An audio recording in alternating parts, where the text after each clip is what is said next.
Здравствуйте, дорогие цветоводы, гости и подписчики моего канала.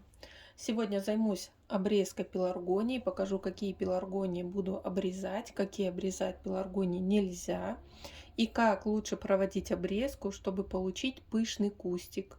То есть, чтобы у вас проснулось больше всего почек и растение выглядело пышным, приземистым, а не развивалось в один стебель. Так перезимовали мои пеларгонии на лоджии. В принципе, лист хороший.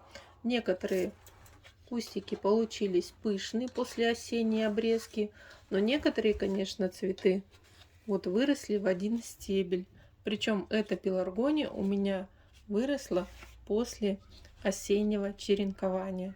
Вот такой длинный стебель, конечно, вытянулся. Зимой не хватало освещения. Листья крупные, мощные, стебель толстый, но разветвления нет. Я пыталась прищипывать пеларгонию, но смотрите, после первой прищипки тоже оно всего выпустило один побег из верхней почки. И вот после второй прищипки все равно выпускает один побег. Поэтому прищипка пеларгонии, вот когда мы просто обрываем макушечку, не подходит. Ей нужно делать всегда кардинальную обрезку. Посмотрите, вот такой стебель. Внизу он уже оголился, голый стволик, но почка проснулась. Когда оголяется у пеларгонии стебель, то есть она теряет листья, почки получают достаточно много света и начинает просыпаться. Хорошо, когда у молодых пеларгоний вот еще зеленый стволик, на них почки более охотно просыпаются, нежели у старых пеларгоний.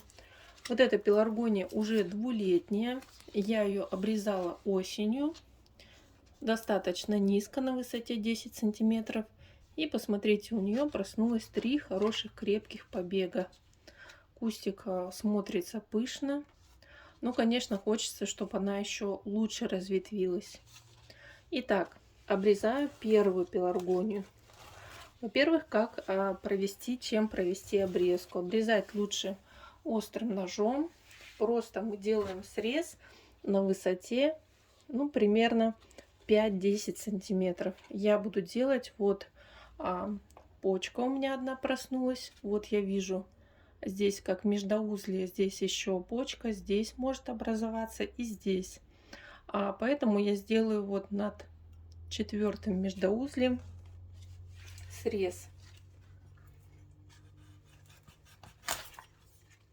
И вот такой толстый стебель у меня остается. Кстати, здесь можно вот эту вот макушечку отломить, или и здесь тоже зеленый стебель нарезать. И это будет прекрасный черенок. Убираем лишние листья. И вот такой черенок можно сажать на укоренение. А здесь вскоре проснутся новые почки и начнет расти пышный кустик, формироваться новые побеги, а не в один ствол. И еще вам покажу пеларгонию. Тоже здесь образовалось 3 хороших побега.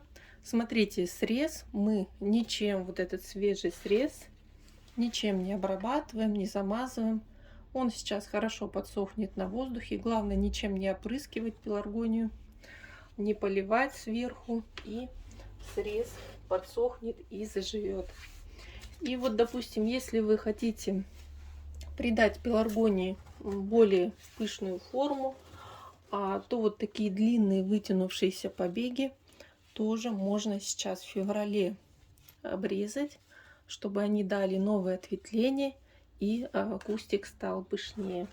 Как обрезать? Тоже обрезать лучше коротко, так как если мы прищипнем макушку, проснется только в пазухе верхнего листа почка. Отсчитываем 1, 2, 3, 4, даже лучше 3 листа и делаю срез. Вот эта верхушка тоже может идти на черенкование. И здесь тоже я также обрежу все побеги.